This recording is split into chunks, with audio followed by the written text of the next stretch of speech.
It's Thursday. We hear the people talking, but we ain't listening, Parlay Pete, are we? Hell fucking no. Unless it's Jay. We are the people, and we do the talking. But we're going to let hoes... I'm going to talk until he start rapping. Because I don't need YouTube to take us down. Well, there we go. Speak through music, I reach you dudes. We can get deeper in the dirt than cliches. I refuse to lose. I peep you creeps 3 months in advance. I see right through you. You know what we didn't do? We didn't talk about the top 200 albums in pre-production, but that sounds like a good place to either start or finish. Finish. Because we might be there a while. We will. Because we will. Because anyone that's listening to this, if you hadn't seen it, whew, boy. I mean, you want to talk about, a lot of people make lists. A lot of sites, there's so many different opinions. It's clickbait, man. Rolling Stones just so happen to be credible. This credible music, kind of it's more than music, but they're kind of listen to the name Rolling Stone. It's notoriety that's associated with it. And the idea that they drop these lists, like I said, every 5, sometimes 10, 15 years, and that they come up with a new list for 2022, and some of the people that were included in the top 20, it just, more specifically that I think gets everybody thinking to themselves, huh? Bruh, question. Is there a respected authority on hip hop that most of us can rally behind? Because I don't think so. Unlike the NFL, the NBA, the NHL, and the MLB, there's not like a rappers association where, most people look to guys that have these platforms, a Joe Budden, right? A guy that was a rapper that's made a song that's went platinum. Like people that have Noriega, right? Yeah, sounds like New York. Somebody that's in it that knows these people and that has been through. Nori was a rapper in the 90s, so he's been around big. These are niggas that know these niggas, they know them, and so it's just kind of okay. I'm gonna start cleaning that up. I'm not gonna use that word when we're doing this, but my point is that you got guys like that you can, and there's something that you can take away from it. Now, if Academics is doing his thing on YouTube, it's not that Academics he literally is the definition of a fan's perspective almost, but he's a biased fan too. He has certain stuff that he like. Every fan is biased. Right. Every fan, because then that wouldn't make you a fan. Then you're just a purist. Then you just like the art. So that's where I get weird on the hip hop stuff, right? Because, it came from New York, and a lot of the loud, respected voices of hip hop come from New York. Benzino's Boston, but guys like that started the source. Right. These publications that first kicked this thing off. Their perspective, maybe it's me because I'm Southern. It's so anti-Southern. So even when they're giving the South its due, you're like, y'all don't even get it. Hold on, y'all, you like this album? This ain't the one. You need to go 2 mixtapes ago. That was the one. I think about Migos all the time, or you think about Future. Migos, what made Migos take off was Bad and Bougie. Where Future really took off was DS2. We didn't need Bad and Bougie or DS2. And don't get me wrong, songs hard. DS2, albums hard. It's Future's best project. But we didn't need DS2 to be Future fans. That wasn't what made us fans. We was already sold up.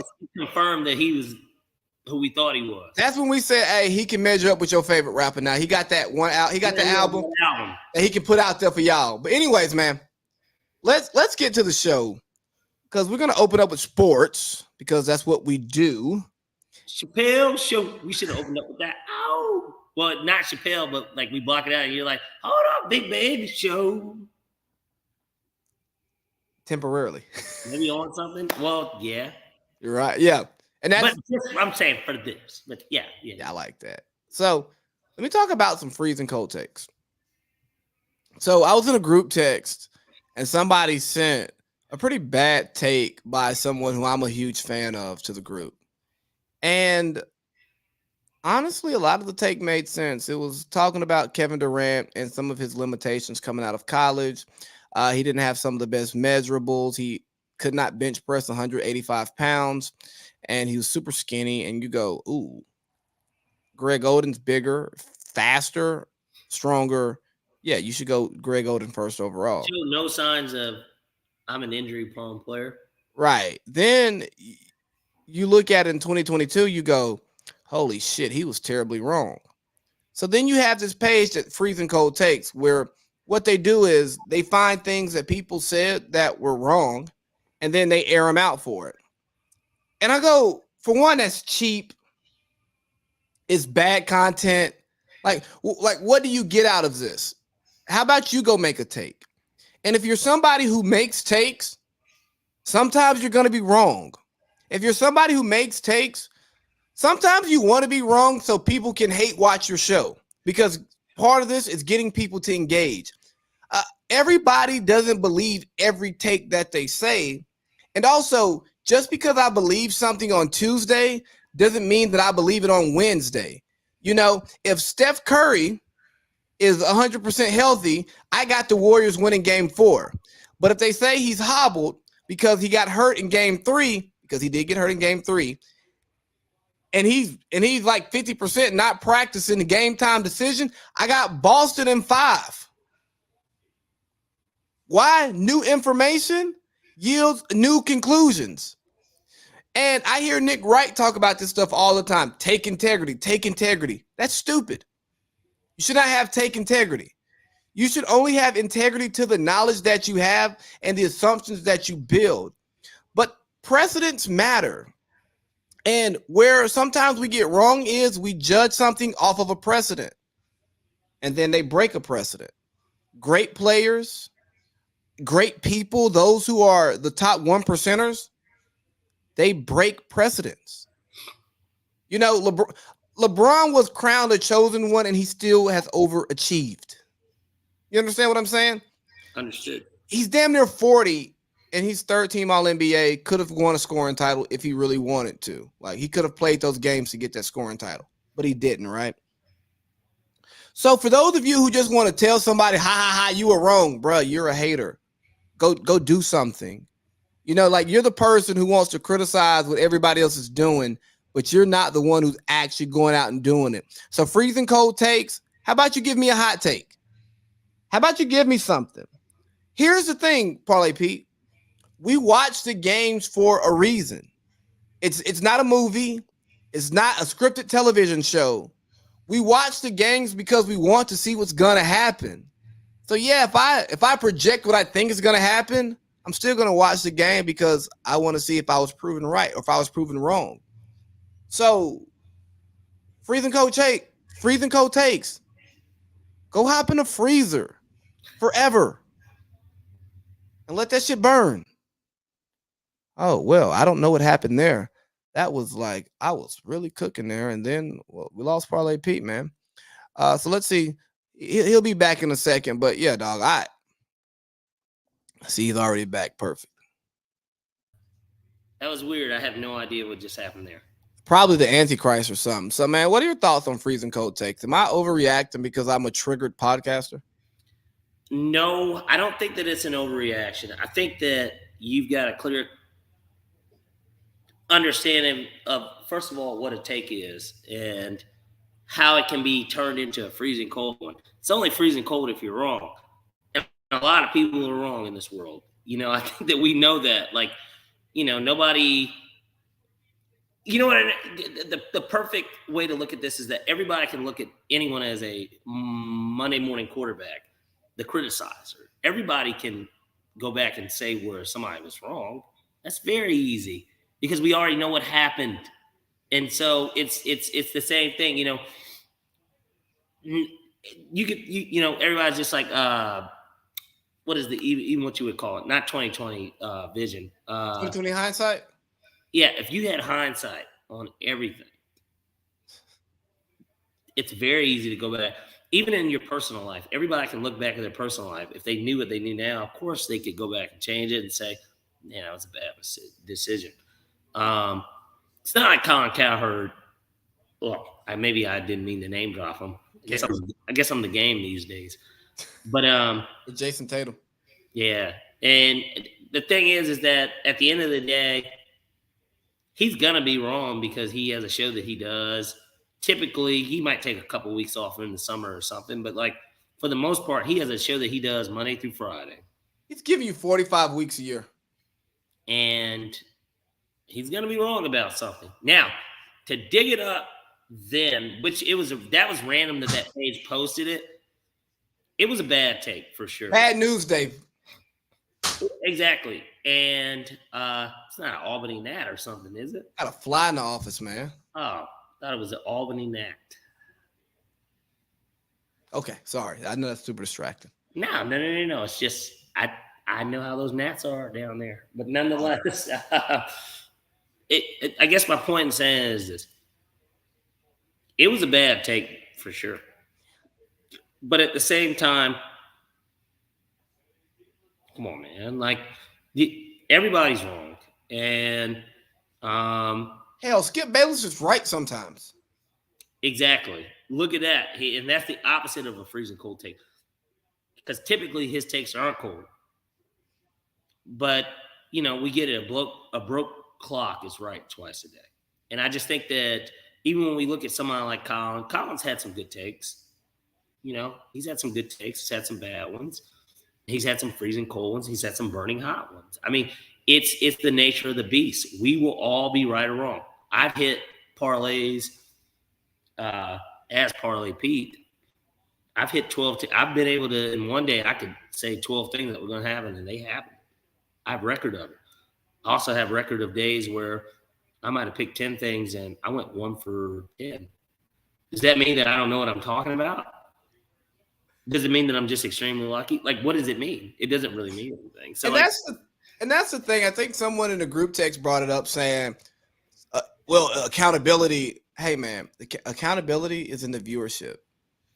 If people stop listening to you, they're holding you accountable because you're saying nonsense.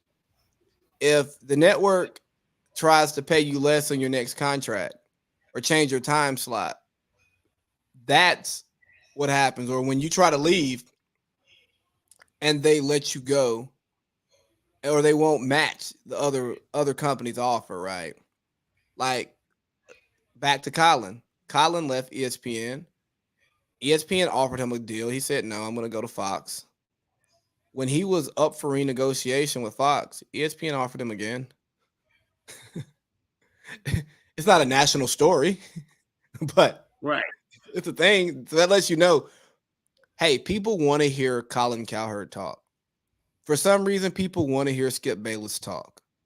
Bill Simmons went independent. He's made more money than all of them. You know why? Because people want to hear him talk and they like the content that he creates. Like, when you're good, you're good. And all of these people we're talking about have some fucking god-awful takes at times. But every single last one. I mean, think about this. Think about your take, the Kyler for Deshaun Watson take. And I remember somebody in the YouTube comments going, that's crazy. That's dumb. And I go, and look at it today. That would have been the best trade for both parties. Well, maybe not the Cardinals now, but for a year, yeah, it would have been. But we don't know. Cleveland might win a Super Bowl in 3 years because of that trade. We don't know. They've got the talent for sure. On paper, it sounds great, and just in general, it could have worked out. I'll give you a freezing cold take of mine. Okay, freezing cold takes. And Justice, he would love to bring us up. Me and my mom, and not to throw my mom under, may she rest in peace. But me and my mom, being the biggest Falcons fans in the house, as everybody knows, the Falcons had a terrible season in 2007, and we had the 3rd pick in the draft. And Matt Ryan was a popular pick. That was who a lot of people thought was the best quarterback in the draft, which he ended up being. And I was are all here to do what Falcons do. Look at that. Sorry, guys, I was late. No. It's okay. It's okay. It might have been late, but it was still on time. Okay, Ashanti. But nonetheless, even with that, me and my mom were firm believers that, similar to this Falcons team, so many holes. You clearly are rebuilding. Like, you're having to pick up the pieces of what happened the season before. We need to draft line. I was a big fan of the Glenn Dorsey thing. LSU went to the national championship that year. He was the best defensive player in the SEC. He was an interior lineman, something that the Falcons just lacked. They didn't have it. We knew that quarterback was an issue. But I thought that taking Matt Ryan third, and then, even then, and this is a 9th grade, 8th grade me talking. So, like, granted, I'm going to the games. I'm still honing up on my skills as a person, looking at this stuff. Even as a kid, you see a lot of it, and you have it and quarterback is a flashy position, right? But we wanted Glenn Dorsey. That's who I thought. I thought the Falcons should have drafted Glenn Dorsey. I was dead fucking wrong. I was dead wrong. It was a cold take. It was a very cold take. Maybe the coldest take I've made in my entire life. Hey, we had a pretty good draft that year, too. Did they trade up? They got Sam Baker. Sam Baker. Okay, they traded Lofton. Harry Douglas, Thomas Deku, Croy Bierman. All those guys are contributors for multiple years. Yep. The other guys didn't contribute, so I didn't read their names. But yeah, we've all had freezing cold takes. Like, I once said that Kyrie Irving was a better point guard than Steph Curry, and I was wrong. I was very wrong. But when you saw those, isn't that far off. It is, but it isn't. It isn't until you see. Because Antonio McDyess is like not even a Hall of Fame player, but Kevin Durant's like a top 15. Yeah. No, that's awful. But look, man, that's why that's so cold. That ain't cold. Kyrie's a Hall of Famer. Yes, but if somebody said before the Hawks made the trade with Luka, they were like, "I'm telling you, the Hawks gonna regret it. Luka will have a better career than Trae Young." And I know we talking about this, but I'm just saying, let's say that neither of them win a title, but both of their stats remain the same. Luka statistically appears to be better than Trae Young, statistically, because he kind of scores more points. He's a media darling. And he's white. And so, and he's European. And if he gets a title, I bet a lot of people might think he's better than, I'm not saying Dirk, but because if he wins the title, European player of all time. If he wins the title before 30, he's jumping the line in a major way.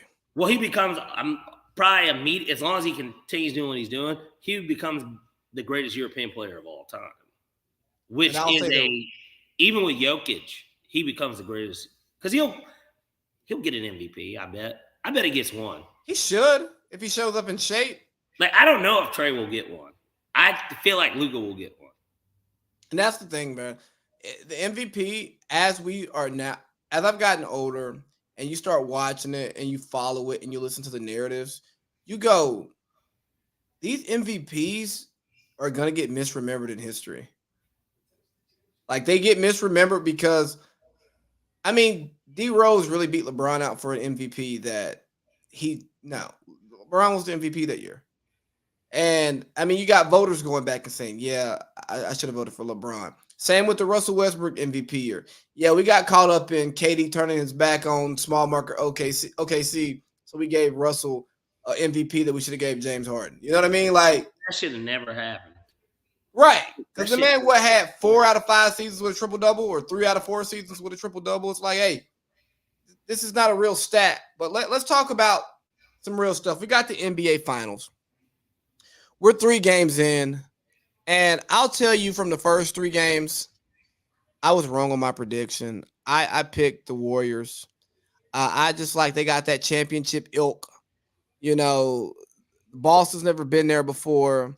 But I just really forgot what happens when you take Brad Stevens off the bench and you get my man Danny, whose last name I can't even think of right now, out of the damn booth, out of the front office, and you go, wow, we got a chance to win. Danny Ainge. And You Why are know, you picking on Danny, man? I said this the other day. If you look at the Warriors, they're the Heat West. They got one player who you can reasonably rely on to get you a bucket.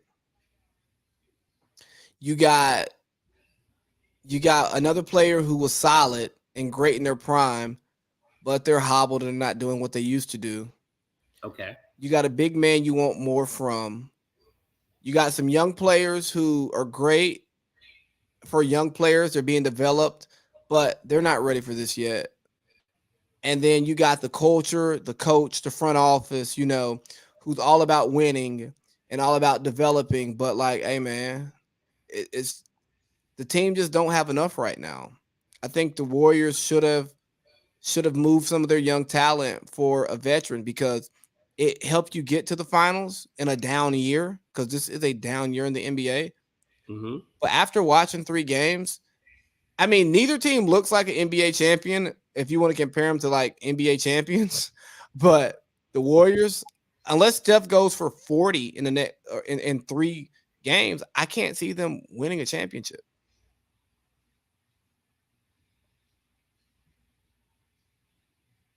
I'm going to disagree. And I Okay. say that because, granted, we are what? We're at game 4 coming up tomorrow. I think that at the end of the day, you can look at it however you want, but this is still a team that this is their 6th NBA Finals. They're 3-2. And I'm talking, when I say them, it's that core group, of course. Draymond, Clay, Steph, Kerr. Right. Your 3 linchpin players along with the coach. These are the guys that have been there. They've done it. And they've not only just done it once, they've done it 3 times. Yes, KD's a big part of 2 of them. That's why he won Finals MVP. And a lot of people were like, he's the best player in the NBA, not LeBron. They were wrong. At the time, right? Because he's on top of the world. Just like Giannis was the best player in the NBA last year. Because he won and he had won 2 MVP. Like, there's a lot of things that go into it. I think that the thing with the Warriors is this. They seem to be outsized, if anything. I feel like Boston's size really has imposed on them. And Draymond, as weird as it sounds, he really isn't holding up his end of the bargain. Because if he's going to be that disruptor by trash talking and doing all these other things, he's got to back it up with his play. And I think that if you look at the series, the play hasn't been there. Like, he hasn't played well. And fuck the 2-point thing from yesterday. Fuck his points. Nobody's looking for him to score. Now, granted, I remember in those previous finals, Draymond would score about 14 points. He wouldn't score. He had a 30 ball. Yeah, remember he had a 30 ball in Game 7 versus Bron when Bron beat him. And now it seems like he doesn't bring anything offensively, but that's okay because that's never what they were expecting. But now defensively, you seem like you're just trying to be a nuisance as opposed to being a good defender. And the issue is that even with that lineup, him guarding Robert Williams is kind of a semi-waste of time. He shouldn't, right? But he's not really guarding him. The idea is that him and Andrew Wiggins are supposed to be guarding Jaylen Brown because Clay isn't who he was. Not even close. He's not who he was. And that's the problem. And maybe there's a switch off, but that's the thing. Exactly. That's the issue. Then they're still out. Horford. They are outsized. And let's talk about that, man, because what made that threesome so great, you know what I mean? I'm talking about 100 million views on the hub great, is that everybody's game complemented each other's game, right? Draymond could set the table, play defense, be nasty, switch 1 through 5, grab boards, contest, get the break going. Clay catch, shoot, strap up wings. Steph stretch the defense, scare everybody. But Draymond could also shoot back then. And although Clay he was enough of a threat. Right. although Clay was more of a catch and shoot knockdown shooter, you respected him to dribble pull up. Now, if Clay ain't catching and shooting, we're not worried about it. And with Clay not being able to shoot the way that he once was, Draymond not being a legitimate threat, you don't have to play him small anymore. You can now put a big like Rob Williams, the most ideal big man for a championship team, on the floor, and he can man the paint and block and guard the rim, because I don't have to guard Draymond at 3. Where 4 or 5 years ago, you had to guard Draymond out there. You might make one, or two. Like, but you know what the thing too with Draymond is, even if he isn't going to shoot that 3 and he puts the ball on the floor, that motherfucker would be missing free throws too. There's a lot. Let me tell you, Lee, and obviously I was in Vegas this past weekend, so I had money on the game. I bet the first half over-under was 103.5. And this is game 2, by the way, just a disclaimer for which game. Game 2. I took the over. I had a parlay with the other things. The other things had already hit. It came down to that game. And I took the over, and I took the Warriors first half. The Warriors were up 52-50. This got Draymond Green, man. I'm sitting in there. Now, I'm in here with a bunch of guys. There's guys, it doesn't matter if you bet $10 or you bet $100,000. I'm in here with everybody that's bet on this game. Mine just happened to be a parlay. I didn't just bet one specific thing. But this was the last thing I needed, so it felt like I bet one thing. We're in there, man. We're going crazy. There's a white guy sitting next to us from Long Island, New York. He's so frustrated because the Warriors weren't finishing at the basket. And then when they didn't finish at the basket and they got fouled, they were missing free throws. Yeah. And I counted about 7 free throws in that first half that these guys missed. I couldn't fucking believe it. I saw Draymond go to the line 4 times. I think he went 1 of 4. And for a guy that is so sound, granted, in that game, it didn't matter because they won by 19. But, like, overall, they won by 19. It was a 2-point game at halftime. That's big, man. Yeah. That's big. What the fuck? Like, you know what I mean? Like, what the fuck? If you're not offering anything offensively, at least when you get the free ones, take them. Get them. And he's just not a threat offensively is all I'm saying. When he goes to the basket, pack him. Because at this point, he's not going to make a free throw either. He's not a threat offensively, so it allows teams to go big against him. They're playing 4-on-5 on offense. Exactly. So we're going to get back into the finals recap, but I kind of want to hit this 80s and 90s nostalgia because Draymond is playing like an 80s and 90s enforcer. A lot of fouling and a lot of trash talking and a lot of nothing else. And he's like an old man enforcer, though. Right. And he stirred the pot pretty much, calling out some of the older heads who are talking about him. He's like, just because you played back then don't mean you was tough. Just like if you play in this era, it doesn't mean you could shoot. Long story short. Cedric Maxwell didn't like that and said, I'm one of 32 finals MVPs. Yeah, I like what Draymond's doing because I get tired of the old heads. Well, back in my day, we played the game the better. Well, only y'all say that basketball has gotten worse over the years. No, like nothing else gets worse over the years except for milk, fresh produce, and basketball. Everything else, we get better with it. But milk, fresh produce, basketball, only things that get worse with time. And I'm just happy Draymond called these old heads out. And I don't understand this 80s and 90s nostalgia of basketball because if you look at the league, I mean, the Lakers got to, 8 finals in the 80s? 8 or 9 finals in the 80s. Bird got to, I believe, 5 in the 80s. Sixers went to 2. Sixers went to 2. Rockets went to 2. The Detroit went to 1 in the 80s and another one in the 90s. Yeah. There wasn't much parity. There were great players. And somebody like Bill Laimbeer, he's probably not in the league today. He had a decent midi, but like these cornbread Maxwells, these Charles Oakley could shoot a little bit. These Davis twins, these guys who are just these bashers, there's no place for them in today's basketball game because they could not play a multi-leveled basketball game. And in today's game, you have to be multi-talented. There are a lot of like Dwight Howard can make a wide open three consistently. In shoot around. I wouldn't trust him. But the point is that the game has gotten better. The players have gotten better.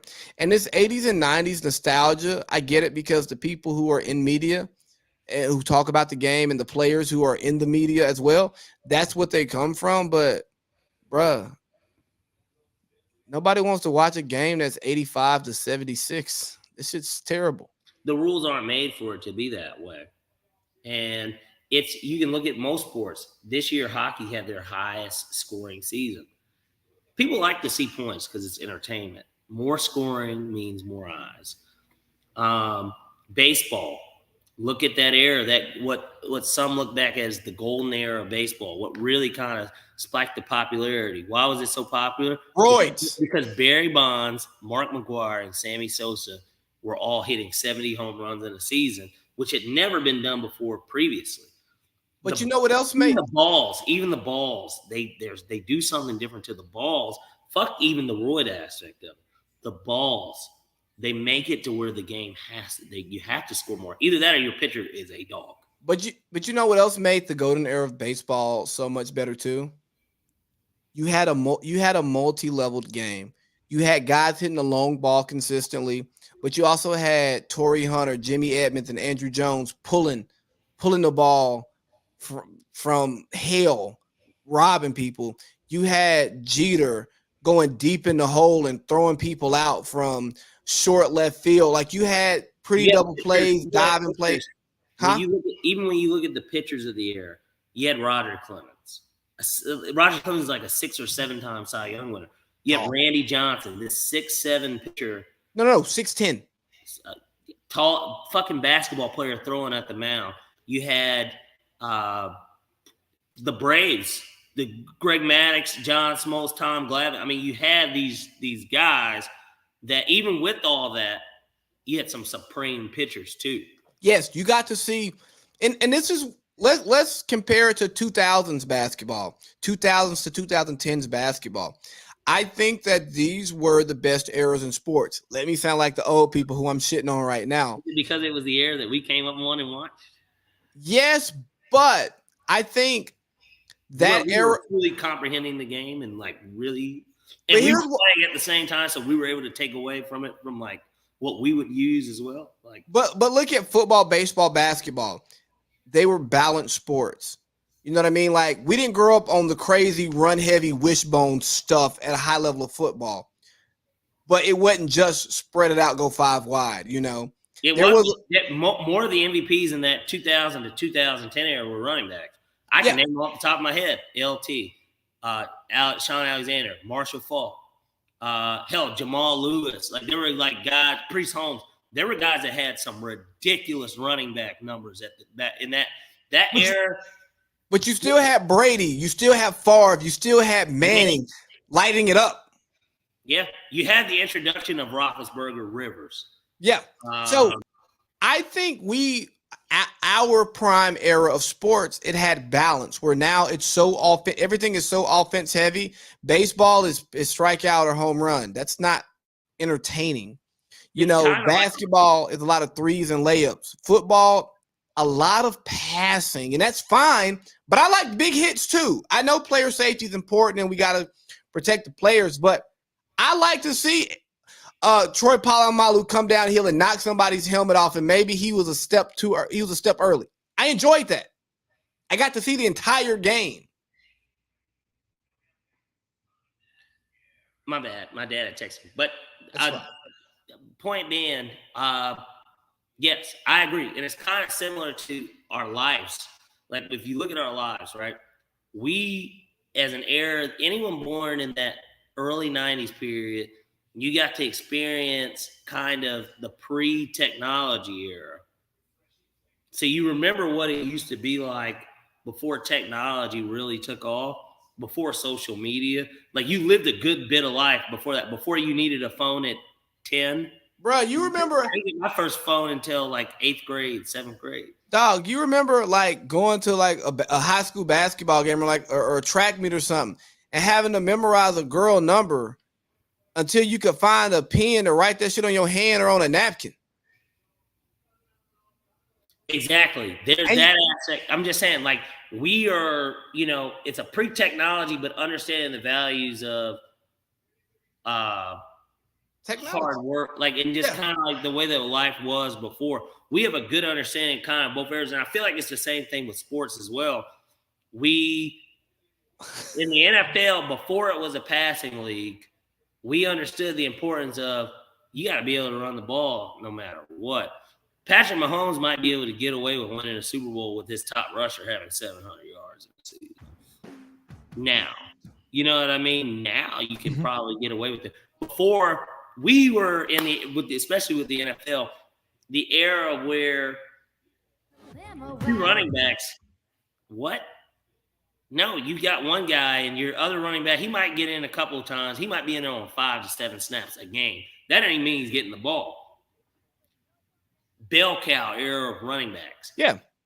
Things have changed. And injuries have changed too, like to where this stuff has been this way. Pitching in baseball, guys used to go 7 innings as starters. Now, you can get 5, you're good. Now you're throwing in a reliever for the 6th, 7th, and 8th, and then you got the closer in the 9th. We got the best of both worlds, man. That's what I'm saying. We've got to see kind of it all from a sports standpoint and just a real life standpoint. 9/11. I'm not to bring up just something so random like that. I'm just saying, one of the last. American. Well, I'm just saying, when you look at, Pearl Harbor, people look at that at the time, but an attack on America, we were living and remember when these things happened. The world has changed so much to the point of where not only is everything so digital, but like life as we know it really is almost not. It's not even this. It's just everything. If you went to jail in 1998 and you got out this year, you're fucking thrown off by all this. Like, you have to be. You got people in the metaverse right now. You have to be. Like, just think about, you got the metaverse. That is a fake place that people think is real, and they act like it's real, and they spend money to do things. Let me go get some meta pussy. Yeah. It just, Bush era, Bush 2.0 era. Because I guess if I say Bush era, some people might think of Daddy Bush. But the niggas trying to kill my father. You know what I mean? Like, it just, the world's changed. We went from renting movies to streaming movies. Like, it just, but we know about both. We know about both. Bro, we've been. It's one thing for somebody to be 21 today, 18 to 21, and they be like, yeah, I know what Blockbuster is. But nigga, did you actually go in one and you picked out a movie and gave it to your brother or your mom and dad and they rented it and you know what the process of that was? I know what Netflix is too. Before you even knew what Netflix was, I knew what Netflix was as well. But I've got to do both. Forget about Blockbuster. Think about your local video rental place that's next to the convenience store. And your mom getting gas. You're like, hey, can we rent a movie tonight? I remember, man, one of my favorite things about Pizza Hut used to do the Big New Yorker. They used to give out a movie with it. And Weekend at Bernie was like one of the movies. I'd never seen Weekend at Bernie, but most people kind of know about Weekend at Bernie. It's a movie, obviously, about a guy that's like supposed to be dead, but like they were giving movies with your pizza. It was a special. It's a pizza. Donald Trump was doing the fucking commercial. This man was president 15, 20 years later. And so it was a different world. Like, that world was different. TSA, pre-9/11. It exists. Exactly. It wasn't security, bro. Like, no, it just. But people don't realize pre-9/11, you could just go to the airport and just hang out at the gate until you just couldn't get on the flight if you didn't have a ticket. Which, if you look back on it, and Atlanta's that way now, you don't need a ticket. You just got to wait in line to go through TSA because if we don't let you on the plane and we still check you to make sure you don't have anything on you, who cares that you're in the airport, right? Like you're not bothering. Like you can't do anything. You don't have anything. More importantly, even if they did, you can buy a ticket and just cancel it as soon as you get in if you buy insurance or so. True. And get your money right back. So that doesn't really solve that idea of it, right? I mean, so. But it gives people a sense of comfort, right? You know, when you have an intention, apparently, of flying. You know, when it's insurance. But they still got to get your ID. They still got to check you, all that stuff. So carrying liquids stuff through like our world has changed. It's completely different than what it was during this era, and that's why there's such a nostalgia because we are now, considering it's 2022, we are far removed from it to a degree. It's 20 years, bro. People. We're 21 years ago. We're removed from this, but that's why that nostalgia exists because it's just like, man, because finally these days are becoming the old days. Funny enough, that's why it's nostalgia because they actually officially are the old days. When I saw something on, and I think you said fuck Facebook. I'm with you, because I don't use Facebook, but I saw something where it said somebody's child said something about the late 1900s. So they're talking about the 1990s and 1980s, the late 1900s. You might want to smack the shit out of somebody about that because you're just like, what? I was born then. But we're getting, we in the 20s now of the roaring 20s of the 2000s, bro. Like it exists. Like, hey, like this can be looked at as a thing. Mix it all together and you know that's the best of both worlds. The best of both worlds. Well, shit, we saw Hannah Montana turn into Miley Cyrus. We did. We also saw Kenan Thompson go from being on the SNL version of Nickelodeon and all that to being one of the top guys on SNL in real life. Yeah, he was destined for that role. I just want you to think about that, though. He's 15, 16, we 7, 8. And this man is doing, because that's what all that was. Sketch comedy. The kids' version of SNL, and now this man's on SNL. And it's been there forever. But hey, man, let's get back to right. And think about that. He's been doing that for 10 years. He has. Hey, let's get back to these finals real quick. What are we even talking about with basketball? I got so thrown off. I can do my Rob Williams piece right now. We kind of in here. You can pull that out, but we kind of went into it a little bit.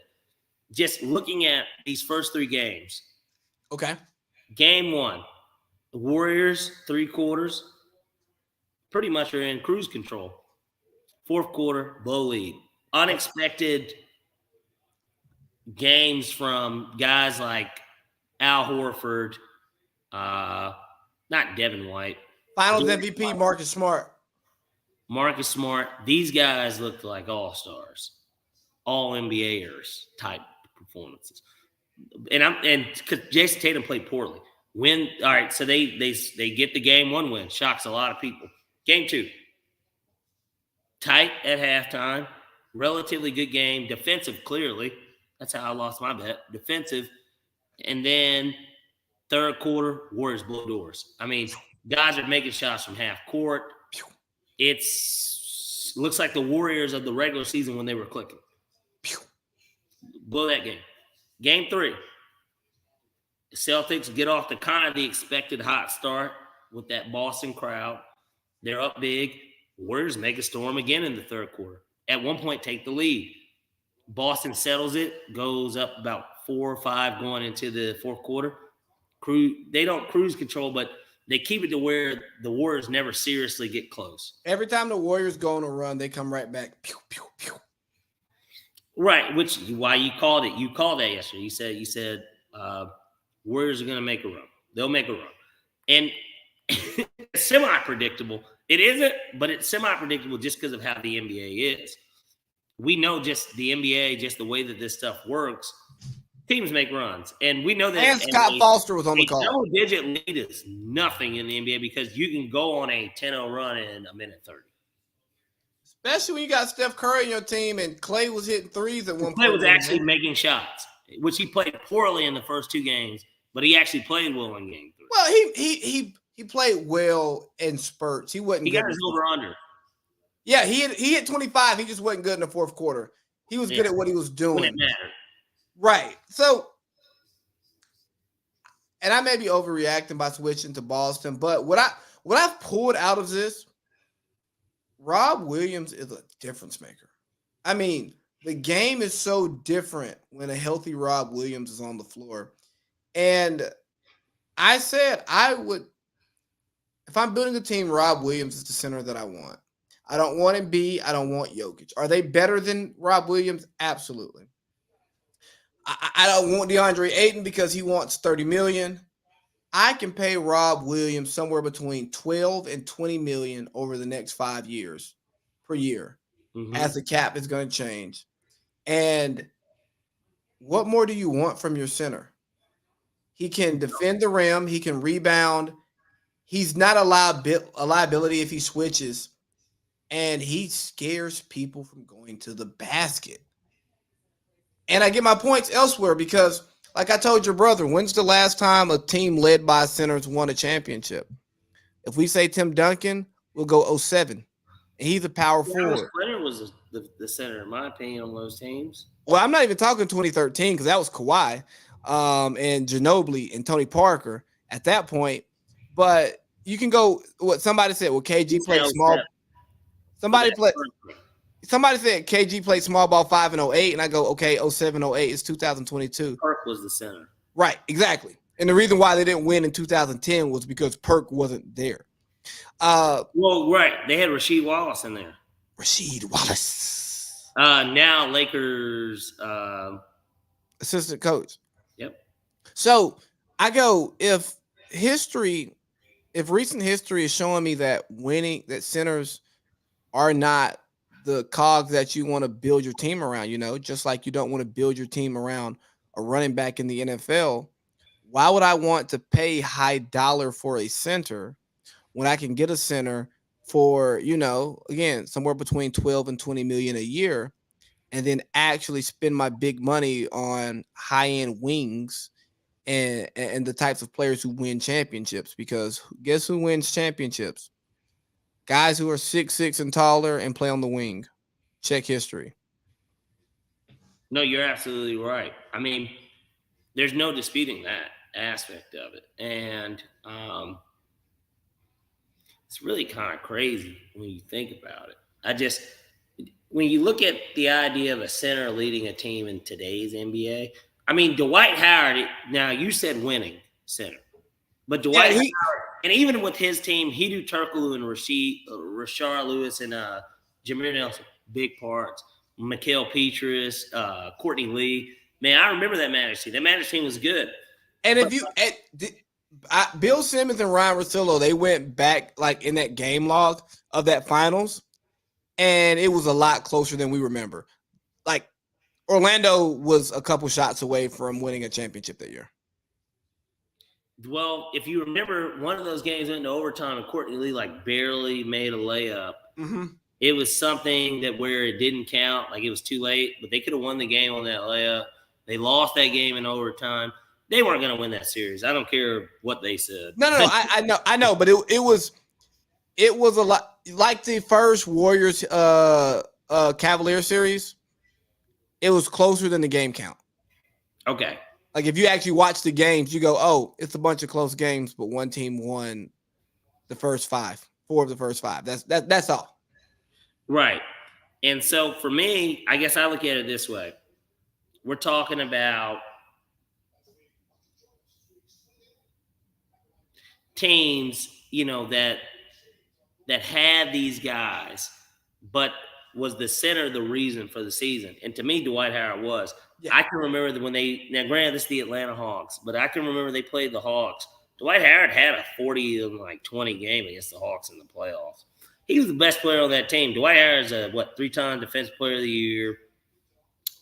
And didn't make the NBA 75 because it's about the politics. It's bullshit. It's stupid. That's why you got to watch the games and not always look at the stat sheet and look at the awards and stuff. Or the analysts and just listen to what they say about it. Yeah, because some of them have biases and some of them are dumb and they just got a job. I've listened to Paul Pierce talk. Well, think about it. We talked about Paul Pierce yesterday. Why do you think Paul Pierce was wearing a fucking sweatshirt and fucking jacket combo in the middle of the summer? Because he just wants to talk about the fact that he made the All-NBA 75 team. And honestly, could you argue that Dwight Howard deserved even his? Now, obviously, I think we all agree. You beat me to it. I was about to say Dwight Howard deserved to be on that team more than Paul Pierce. It's only because he's got that finals. And so, like, Boston. And he played with Kevin Garnett and two other guys on the team, right?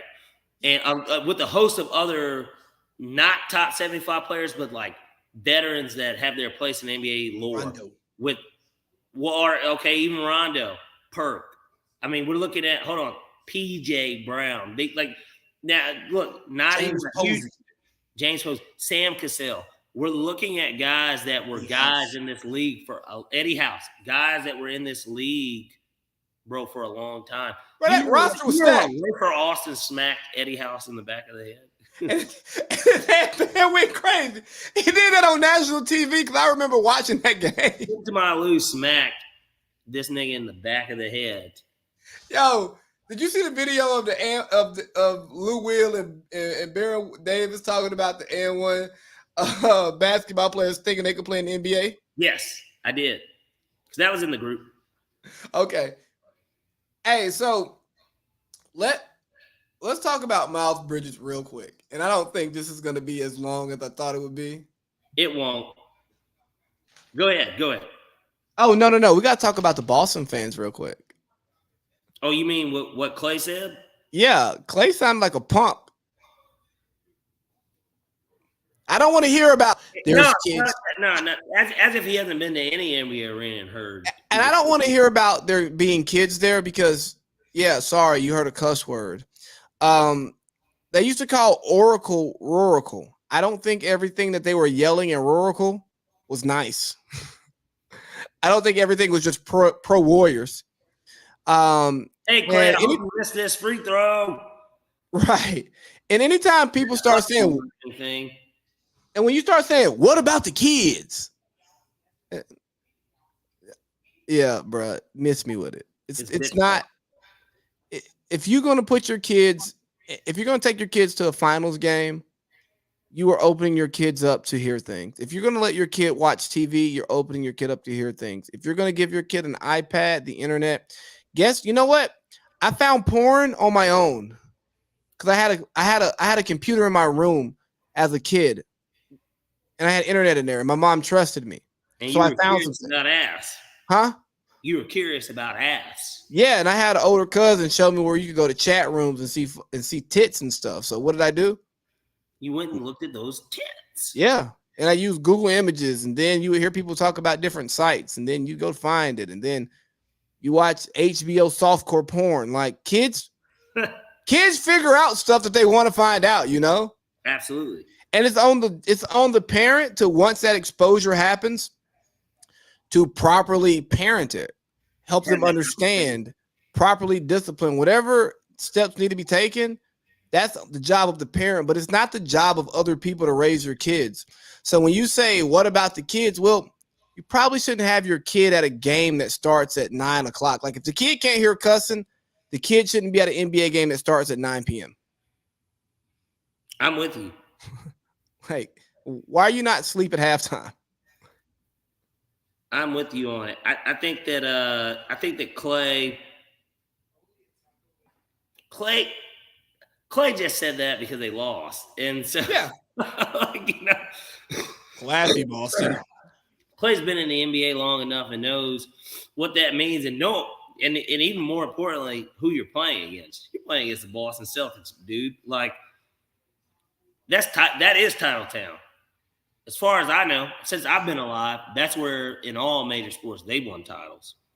And they're some of the most belligerent alleged racist fans in sports. We know that. I can't talk about the fans, but I can talk about the city. I've never been to a game there, but I know what the people that live there. Absolutely, I believe it. 100% that they're racist. So I mean, most racist place I've been. Really? Openly, at least openly racist. You know, it's so funny because I got a friend who lives up there and he talks about it. And people really think they talk about how the South is just so openly racist. And I go, it is, but it ain't. Like you'll meet a redneck who will call you a nigger to your face and be like, you know what, man? I didn't know about you when I first met you, but you know what? You're a hell of a nigger, man. You're not that bad of a nigger. And you'll sit like, and granted, this hasn't happened to me in over 10 years, but it's happened to me before. And I go, I don't know how to receive this. You should not say that. But I see where you're coming from. And, you know, we have friends who will say, that's disrespectful. He don't give a damn. I'm like, well, no. You're right.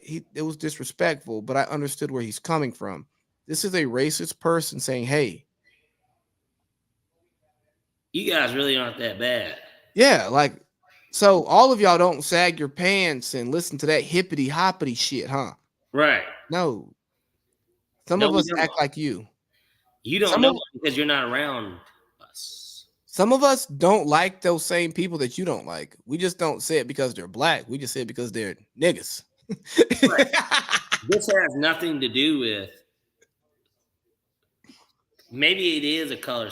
It isn't a color skin thing, but it's a conditioning. At least in our community, we don't like that nigga either. Now, granted, we don't hate him because he's black though. We hate him because he's a nigga. I just think that that's just us. No, it's certain times. Just like there's white people that you frown upon too. Yeah. Look, I frown upon that same white man. Hell, I frown upon you for thinking that way. Dog, we have certain friends that we don't want to bring in certain settings, and we're friends. It's like I don't know if that's the party for him. I don't think it's a good idea, you know, and it just it turns into one of those things, you know. It does, because at the end of the day, everybody can look at this stuff and they can make a judgment call of their own on how it is that they feel about it. But going to Boston, more importantly, that is a thing that Clay's got to stay away from. And he's got to quit acting as if that's the reason they lost the game. Like, bro, that has nothing to do with that fucking game. Yeah, Clay can't guard me. Yeah, real classy Boston. It's just like, Clay, nigga, get out there and do something about it. He can't fucking say that shit to you if you're winning. And the thing is, I spent some time in the Bay Area. I'll tell you what, those people up there aren't that nice either. Like, California gets this rap that they're just so progressive and nice, and they're progressive. But let me tell you, as a single man, I did so much better in the South than I did in California. Really? Yeah. Now, that's a little surprising. And I say that just because that's the most open place, if anything. It's a different kind of open, though. It's down here, you got, my dad doesn't like it, but I'm with it open, right? Right. There, you got, no, ill. It's different. It's like, hey, we can hang out, but nah, bro, I'm straight. It's a weird dynamic. And it's not because of you. It's just I'm just not interested. Maybe that's what it is. Maybe I just have not you. It's just me. I'm just not interested. I don't know. It was different. And what about Chris Brown? Then you pull up Chris Brown. It's just like I can't be him. Well, but that's my point. Then is it and you know, that should be a conversation that we have on a later podcast too. Is it colorism, or is it fucking, or not color, but racism, or is it fucking classism? Because I'll write that down. It'd be that. It'll be they might not even know if you. Right. That's what their definition of having money is. Some people believe it's like, oh, you're a 6-figure nigga, you good to me. Like, but for some, it's just like, well, even that isn't good enough. So like, but if you're rich as fuck, it might not matter. Well, money solved a lot of problems. It does. It absolutely does. Hey, but you know what? I don't know if money is gonna solve this man's problems. Deshaun Watson hit job has come full circle. And yes, the Deshaun Watson hit job has come full circle. So as I say this, I want y'all to understand that I am not dismissing Deshaun Watson's actions, alleged actions, because I don't know what he did. I know it's alleged that he's done. But I will tell you that this coming to light is a hit job. And when it originally came out and we were talking about these women coming out and saying that Deshaun Watson had sexually assaulted them or made them feel uncomfortable, sexually harassed them during massages, I go, wow, that's kind of odd that this comes out after he requested a trade. I'm not saying he didn't do it. I want to believe that he didn't do it, but I mean, this is weird. Then you start getting the information and you see what he was asking for. You go, okay, he was just trying to get some head, get some head, or get a hand job while getting a massage. There are massage parlors who are into that. I don't go to those places because I go to a massage parlor to get a massage. If I want something done to my penis, I will go talk to my wife. Or even prior to a wife. Yeah, I'll go talk to a penis puffer. Or somebody, if you dealt with other women, if it was multiple, if you had one main one, whatever it would be, somebody that you know that would satisfy that desire. Exactly. And so all of the stuff comes out, the numbers get high, and I go, how are they coming out the woodwork all of a sudden? Now, like, where do they come from? Who has the database? Because Tony Busby, the lawyer who's defending them, lives in the same neighborhood as the McNair family who owns the Texans. I go, all right, bro, this is not a coincidence. Then it finally comes out in the New York Times article that dropped this week was that the Texans gave Deshaun Watson NDAs to cover him. And I go, oh, they're getting copies of those NDAs. It's probably being filed through their legal team because Deshaun has a girlfriend. So he's trying to keep everything out of outside of his legal stuff, out of his bills. You know what I mean? And it's like, yeah. So the Texans had the information. They were running the cover up, and now once before it even really, I'm sorry to cut you off, but like before it could even really manifest itself, they already kind of knew about this, right? So once he decided he wanted to leave, they go, "Hey, bro, we gonna spill the beans on your weird habit, your kink." They're like, look, man, this bitch was just calling me they were calling us the other day. Are you sure you want to not be a Texan? And then he's like, I'm sure. He's like, they're like, okay. And then they stacked the papers up and walked out of the room. We talked about in pre-production. I go, yeah, man, I don't trust it. I just think he has bad judgment. Now, let's put ourselves in his shoes. I know that that the team who I just signed this big ass contract with knows that I have this kink that could possibly get me in trouble, or at the least could change my public perception. Like, correct. He's not going to get an endorsement deal for a very, very long time. Not that he needs it, but still. Would you walk away from that organization even if they pissed you off?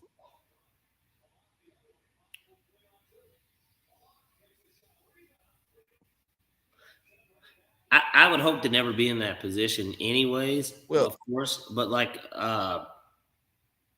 if I know that I'm in this position and they just paid me because remember, a lot of people forget he signed a contract.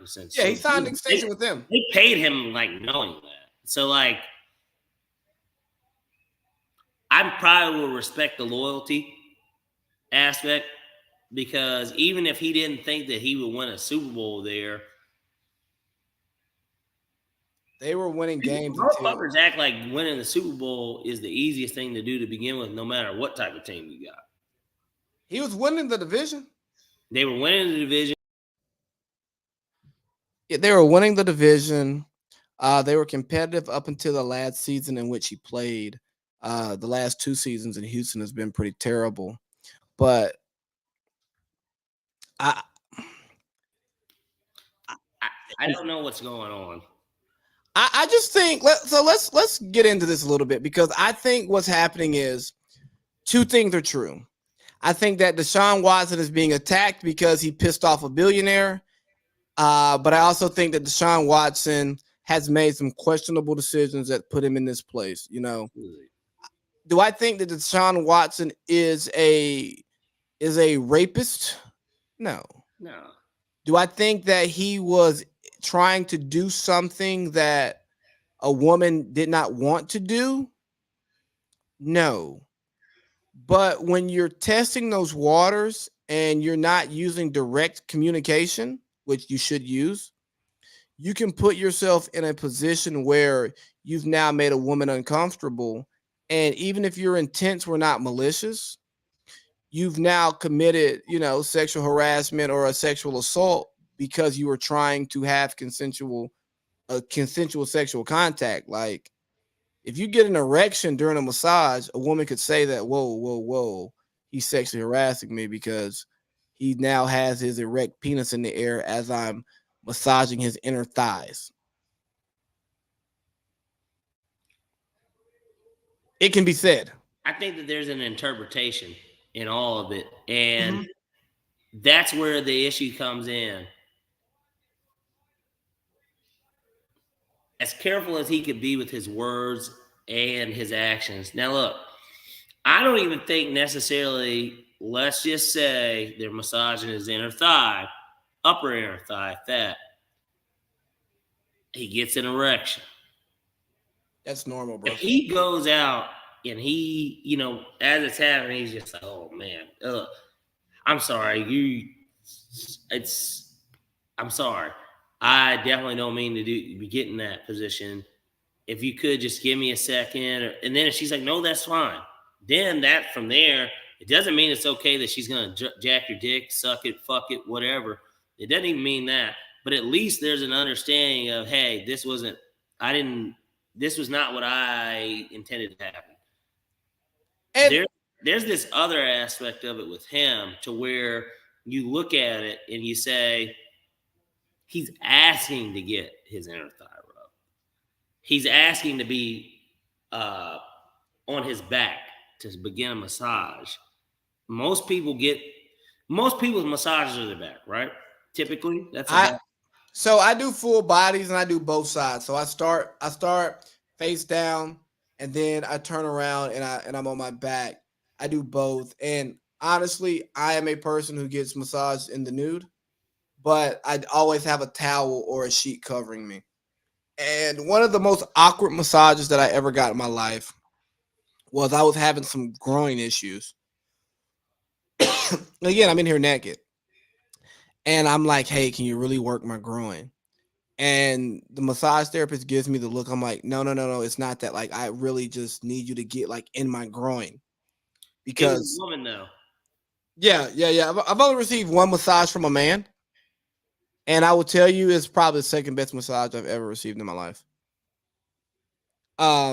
Because if you're into like the deep tissue stuff, the men, they're just stronger and they can really like get in there and get in those knots in a way that are amazing. But everyone's not comfortable having a sheet on top of them and then a man touching their inner thigh. I personally, from my massage tales, I have actually probably received more massages from men than women. And I don't have to put this disclaimer out there. I'm not gay. But at the same time, for instance, I had to go through physical therapy. If you remember, you may or may not remember, I got into a car accident where I was hit. and I had to do physical therapy. And during that physical therapy, it was probably lasted about 3 months, where I would go once a week. I'd get a massage. There was a woman in there too, but the guy seemed to have always been the guy there during the time that I could come. And no pun intended, by the way. And I guess that's what she said too. But nonetheless, regardless, the majority of the time it was a guy at physical therapy that was giving me the massage. Now, granted, these massages were typically my back, so I'm face down. Now, I was naked for these massages because they told you to get naked. Yeah. I didn't think anything funny of it. I did low-key think the dude was gay. I'm not going to lie. Not because he did anything. I just thought he was, potentially. I don't know if he was or not. He could have just been in touch with his feminine side, I guess. But regardless, he did his job. And so, I appreciated it. And so I always came out feeling better. That's what cared. I always been tensed up, my neck and upper back area, shoulders is typically where my tension is. So that's where I typically get massage. I've gotten a foot massage and stuff before, Asian woman. Yeah, you want to talk about, Deshaun wants to talk about getting a woody. No, I didn't get a woody. But what I'm saying is something that feels stimulating to the body. That when you get that done the right way, that's a hell of a feeling. Oh my God, yeah. I don't think nothing beats a great foot massage for me. It can connect your whole body. It's just like your teeth. How when somebody's body's breaking down, your teeth will start to fuck up on you first. Boy, it's the same thing with them feet. So but if they're doing some good to your feet, it'll. Hey. So let's just, because we wanted Deshaun Watson to be our quarterback a couple months ago. I did. You did. We did. Yeah. What do you think the future is for him? Because here's what scares me about this whole thing. Because everyone's saying the NFL has to take action. The NFL has to take action. Well, he's not guilty of a crime. And he's not lost a civil lawsuit yet. So these could be allegations. And maybe there is this media push to take action because of, who's upset by his career decisions. But I don't think the NFL needs to take action now, because that sets a bad precedent so if he beats it, what happens? Or if it goes worse than you expect and you give him a half a season suspension and you go, well, damn, I should have gave him a whole season. And then who is the NFL to tell people how to live their lives and what's an acceptable kink or not? Because his kink is now public. What's an acceptable kink and what's not? I just think it's all super confusing. And it's a little vague. It's weird. Huh? It's a little vague in terms of, at least from the NFL standpoint, on how they rule on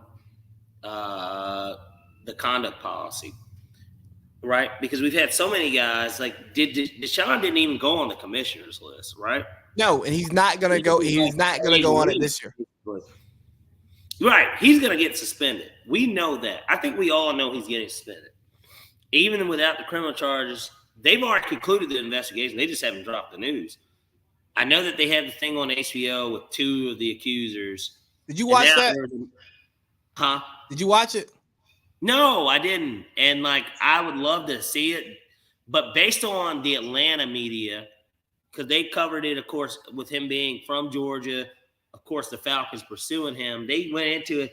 They said that essentially their stories were shaky.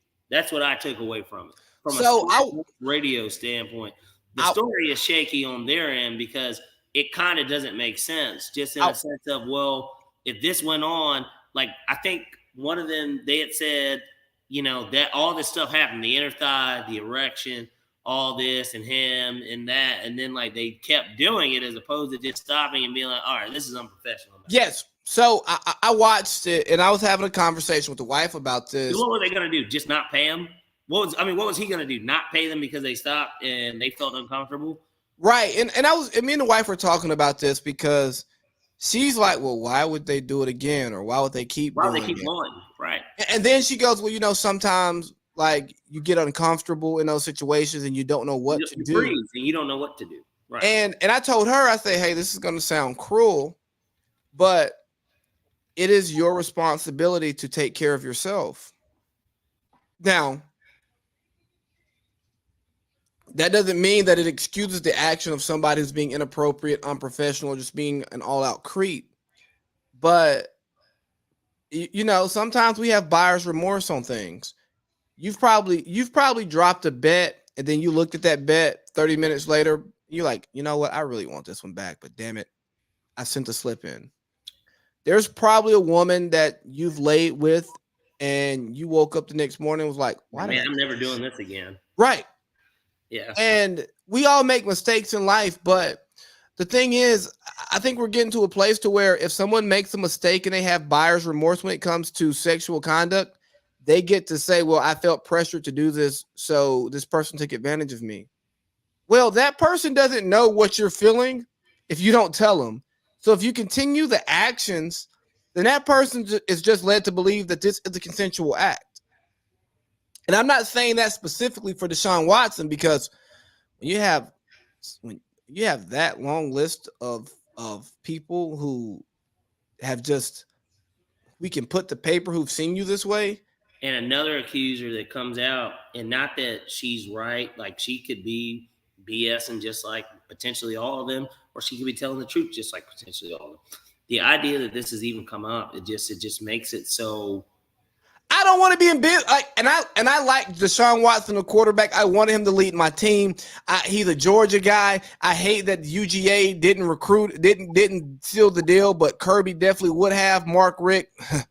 But it hurts my heart to see this happening to him. But if he did it, it's just the way I am with the Young Thug YSL stuff. Like, I want Thug to continue making music. But if he's really this mob boss like they say he is, throwing hits, man, you got to be held accountable for your actions. Because they would throw my ass in jail if I did it. And granted, they don't know who I am. Like, these people don't know who I am. Not yet, but once the show blows up, we're quitting our day jobs. Exactly. Or if I just hit some ridiculous parlays too, they'll know who I am eventually, but like at the same time, they don't today. And so like my thing is that treat these people just like everybody else. That's all I'm saying. And that's how I feel. Woodford's, that's a big ass bottle of Woodford's, isn't it? That's not a fifth. No, that's the big bottle. I didn't think so. It didn't look like it. When you pull it over the mic and it covers your head, I'm like, oh man, that ain't no normal bottle. There's a big baby over here with big bottles. God damn it. But I think we've beat this one enough. Hopefully he can beat it. Yeah, like I say, man, I want justice to prevail here. If there are victims here, if they're truly victims, I want y'all to get the healing. If you feel like you're a victim and he did some shit and he didn't know what he was doing, I hope both of y'all get healing. I just want everybody to get healing, but I want the media to stop. I want people to stop trying to use public opinion for things that have a course of action, right? The same way that Megan Thee Stallion appears to be using public opinion to sway people on her and Tory Lanez issue. Like, hey, man, let the system take care of it. And if we trust the system like we say we do, then whatever the system says, we should be able to stand on that and be comfortable moving forward. Huh? Megan? I'm not speaking on her, but you're going to be able to find Denver Broncos gear in every Walmart in America coming up soon. Because the Walton family spent $4.65 billion on purchasing the Denver Broncos. And a funny story about this is back in the bowling days when John Elway was playing, he was offered stakes of the team as a player, and he turned it down. And had he took those stakes, he would have made $900 million on the sale. Now he's filthy rich and he's fine, but he'd be a billionaire instead of a multi-hundred millionaire.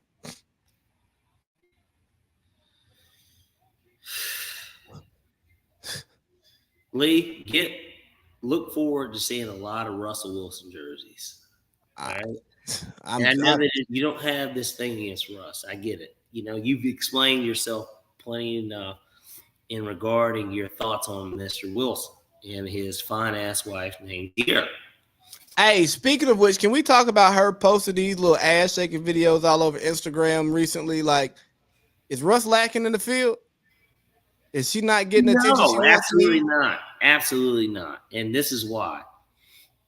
First of all, the team that he's the quarterback of is the most, at least by sold value, it's the highest sell in North American sports history. I think just in general. I don't know why they put North American sports. Ain't no team sold for 4.65. Yeah, Manchester sold for how much? I said ain't no team sold for 4.65 yet. And granted, if the Lakers ever went for sale, I'm gonna be honest, I bet they go for 10. 10 to 15. Yeah, I was about to say. Playing with the Cowboys. The Yankees, like Red Sox, Cowboys, Celtics, Cowboys. There are just certain teams that, because even when the Clippers went for 2.5 or 2, whatever that number was, because we thought that was ridiculous. Because I think the Clippers were valued at like 900. Bruh, that nigga spent 2.5 cash. And don't let Elon or Jeff. They're not getting it. They're not going to get in the NFL. Shit, I bet that the fucking Commanders go for sale, and I bet money if Jeff Bezos owns the Washington Post, I don't know why he wouldn't put. Because the NFL owners get to pick who they let in. It's not about highest bidder. You don't want an uber rich guy to own a team. Because even though Kroenke's the richest, right? Kroenke's the richest guy. Because Kroenke owns the Avalanche, who are in the Stanley Cup. He owns the Denver Nuggets, Jokic, Super Bowl champion, Rams. Well, he doesn't own all of those teams. His group owns those teams. Well, he's the majority. His wife, I think, owns a couple of them because he ultimately is the controller. Come on, man. Come on. I'm just telling you what it says on paper. These are rich nigga dealings, the way that they do this stuff. Yeah, it's like having offshore money instead of paying taxes. Whatever it is, he's in the clear. He owns the team. He makes the decisions. And so I guess what I'm saying is that he's the richest nigga, right? He owned, I just named 3 sports teams under his group. Jeff, let's keep it 100. Jeff could go out there and he'd be like, all right, so I want every team on the East Coast. And he could legitimately do it if he wanted. Now, he can't because they would never let somebody own multiple teams. But, like, Jeff legitimately could say, I want the DMV. I want the Wizards. I want the Capitals. I want the Ravens. I want the Orioles. I want the Nationals. He could honestly do it if he wanted. And you know what he could also do to get leverage to do it? I'll cut off Amazon delivery to your area. Like Amazon delivery, or he could even sweeten the pot for the owners. He'd be like, how do you guys get, I mean, I don't know if they use Amazon or not, but like, what's the logistics like for the NFL? I know FedEx at one point was one of them because they had that for like Arthur Smith's dad. Yeah, I was gonna say Arthur Smith. Fuck. He's the fucking coach whose dad is the fucking founder. We are all here to do what Falcons do. Look at that. I've got to move my trash can to this side of the office. Like my trash can is like all the way over there. How do you make your payments, by the way? They deducted the credit card for us at the first of the month. Yeah, same. Okay. All right. I just wanted to make sure. They did one last month, but then they did a bigger one this month. And I was like, because I looked up and I saw it and I was just like, okay. I know how they do it, I guess, but like, I don't know. It should, I mean, we don't even get a warning email. Like, it was just like. No, so I got a new debit card. And I forgot to tell them, so I got a phone call a couple months ago, like, "Hey, you want to keep your seats? Because we need a new card number." And I was like, yeah, let's do that. I plan on going to the games. And I was like, oh yeah, let me give you the card number. So they like, okay, we're gonna pull it like every month on I think the 1st or the 2nd. I don't remember what date it is. But I gotta tell the wife, and she doesn't know this yet, but I think I want her to get 2 tickets too. What are you guys gonna turn this into a double date thing or Nah, I just want to sell it. Sell. Oh well. It'd probably be good to get in now. Yeah. I might go talk to her about it like when we get done with the pod. If we suck like we anticipate, well, let's say that they surprise us. However it goes. You get it, and then next year they got the money, they make the right moves, assuming that Terry knows what he's doing. I think Arthur's a competent enough coach. I really do. I actually think he's competent enough to win games. You know who my beef is with in that organization?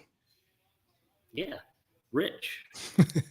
the one constant of the last almost 2 decades. Can we talk about something real quick that I thought about making a topic, but I didn't? Go ahead. We're on the NFL.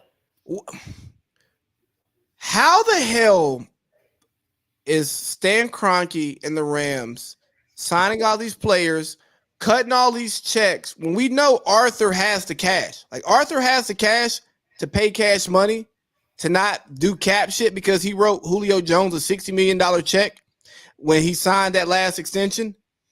And didn't even look at it. And he just paid it. And Thomas Dimitroff gave us that roster that we have with the same salary cap. And not to say that Arthur doesn't have the same cash that Kroenke has, but he has enough cash to make the NFL work in the same way that Kroenke is. And look at our fucking rosters, man. Like, what are we doing? It's called hiring the wrong football people. And is it because we went the Patriots route and we had Pioli and Dimitroff and these guys who are fucking penny pitchers? I think it's because these guys aren't really good at evaluating talent. And that was the point of bringing in TF. And the thing is that, you know, the Saints, for the most part, no, their front office. They avoided. They were always in cap hell too, and in their cap hell years, they were going 7-9. Where when it was like, man, they just don't have enough. Like even if Drew Brees is throwing for 5,000 yards, they just really don't have enough. For us, Matt Ryan could throw for 4,500 and 25 touchdowns and 10 picks, and like we're some of those years we went 7-9 a couple, but like some of those years we're finishing 4-12. It is a bad. That goes into the talent.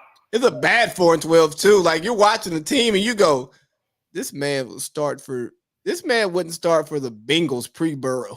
Two of those wins out of the 4-12 seasons were last second field goal type. So we're talking about we're staving off first pick type shit with the roster that they presented.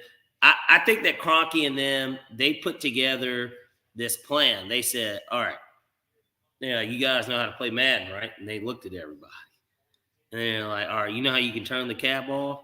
They're like, that's exactly how we're doing it. We're trading our pick. It didn't matter. Think about it. In Madden, you could have been the best team in the league, and you could have traded your first-round pick that was the 30th pick in the draft, and you could have, like, gotten a good player. They're like, I'll give you my first and my third of this year, but you're going to literally give me the best. You guys are fucking 6-10, and you got a receiver that caught 120 balls for 1,800 yards and 16 touchdowns.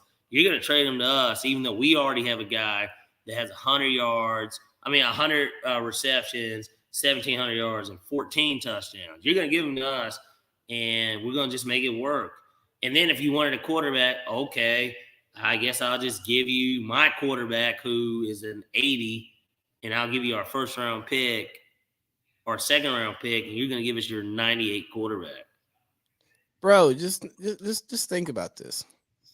Because people overvalue draft picks all the time. Because most trades aren't Stephon Diggs for just Jefferson. And then you just don't know. Yeah, you don't know. But if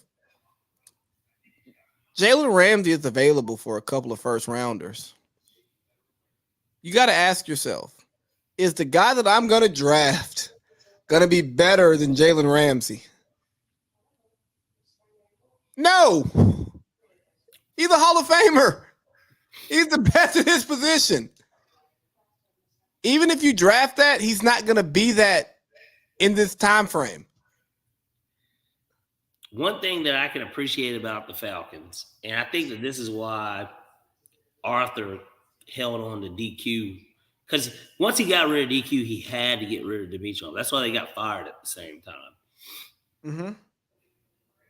One thing that we cannot be upset about DQ with is that, boy, man, did he know how to actually pick some players. Because even his last gift to the franchise, I don't believe this was TD's pick. I believe it was 100% Quinn. He gave us AJ Terrell. Yeah, he's one AJ Terrell. Regardless of what people want to think, regardless, like even on the low end, from the popular media standpoint, he's a top 10 corner. Right, he's locked down. He's top 5. His numbers are top 5. He's locked down. Exactly, and so that's like one of the, because that's his rookie year's the year he got fired. Now let's blame TD for saying, and look, I was all on board with the two. Hell, I got the jersey in my room right now. I like the Todd Gurley signing because I was like, I don't see why we don't kick the tread on this guy. It was only a 1-year deal, anyways. It wasn't a bad signing. We didn't give it. Wasn't, but he hasn't played in the league since. And that's too much of a theme with a guy like Dimitrov. Too many guys that don't play in the league since after he gets done with them. Like, I mean, Vic Beasley didn't play another, bro. I was about to say, a guy who I'm trying to do a sit down with in the next few months, he left us. He played another full season in the NFL, and I don't think he played in Tennessee. He went to the Raiders after. He went to the Raiders. Did he play? Yes. I remember him and Tack were like, because Tack got signed like to their practice squad or something. I saw him on TV watching the Raiders game. He had like a sack and a half that season. Hold on. Pull it up. Look this up. Yeah. All right. But Vic Beasley is a hometown hero. He is. Hold on. And actually a pretty cool guy, for being honest. 1-year deal. Reported. Activated September 5. Waived. He recorded 3 tackles in 7 games for the Titans. So he did play some games. He played in 7 of them. He had 3 tackles total. And I think they gave him like $8 million. Yeah, no, he got a bag. Vegas, roster, teams. He played in 2 games. Then, no. Active roster, December 5, 12. And then went straight to the practice squad. He had 1 tackle with the Raiders, and he had 2 tackles. No, he had 1 tackle with the Raiders, and he had 3 tackles with the Titans total. Yeah, and that I understand. And you know what's crazy? He had 8 sacks with the Falcons in 2019, his last season of the Falcons. He had 8 sacks, which, I mean, it's not what we're getting. He could certainly be a rotation guy at the bare minimum. I mean, that is a starter even on a bad team. 8 sacks is what I've heard. Leading sack guy is all I'm saying. What I've heard, and it wasn't close to him. It's rumors that, I mean, he was just low-key over it. I think that he was mentally out of it. And as somebody who grew up with him, and if I ever get this interview, it'll be something that I talk about, is his talent didn't shock me that he made it to the league at all. Because, I mean, again, like I played sports against this guy from the age of 7 until 17. Mm-hmm. But the inconsistency, because there will be some days that you just be like, yo, why is Vic not killing today? You know what I mean? And then when you start hearing his other interests and stuff, you go, oh, well, football made sense because it made sense, but it may not was the passion thing that you need to have the long-term career. So that's the one hard thing about drafting. And we talk about it being an inexact science. It can look so great on film, but you don't know what's going on in that person's head. and you could literally have somebody who wants to go play, make $7 million, and then go live a normal life away from society and just do what they want to do. They just are using football to get this money. And what was Aaron? Who was Aaron Donald? What because obviously he just signed his deal. Who was he? What podcast was he on? He was on I Am Athlete, I think. So he's with Brandon Marshall, right? Brandon Marshall sucks He was as a on, media personality. but he's a former player. Yeah, no, his platform is great, but he's not good. And he's had a lot of opportunities. But point being, he's on there and what does he say? What does Aaron Donald say? We're talking about arguably the best defensive player of our generation. Not even necessarily, because some people could say Ray Lewis, but like of the 2010s, he's the best defensive player. He's one of the best defensive players ever. His resume is second to none. Yeah. But my point is that he's on there. He talks about, football and what does that mean to his life. Now, this is somebody that's accomplished everything because he finally has a Super Bowl. The only thing he doesn't have is a league MVP and a Super Bowl MVP. Aside from that, the nigga's he's done everything. And so he brings that up, and then what happens a few days later? Oh, man, you're the first $30 million defensive player ever, which you, I guess, rightfully deserve. You are as valuable as a quarterback, essentially, is what the NFL is telling you. And, bro, like, guys like that come, they really, I hate that term generational. Yeah, no. But truly a generational talent. So do we give Ye some credit for him getting the bag? Because, I heard a lot of this talk about, and it really pissed me off.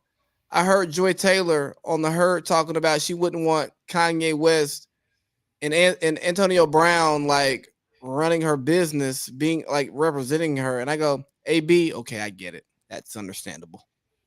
Kanye's one of the most successful people to ever walk the face of this earth. Everything he touches has been turned into great things. Yeah, like what they said. Pee Wee Kirkland Hall of Fame in 2 games. Kanye West is like in like Hall of Fame in like 5 games now. Because if this down the sports thing keeps going where it's going, he gonna go Hall of Fame in that too. He'll surpass Rock Nation, just like he surpassed Jay as an artist.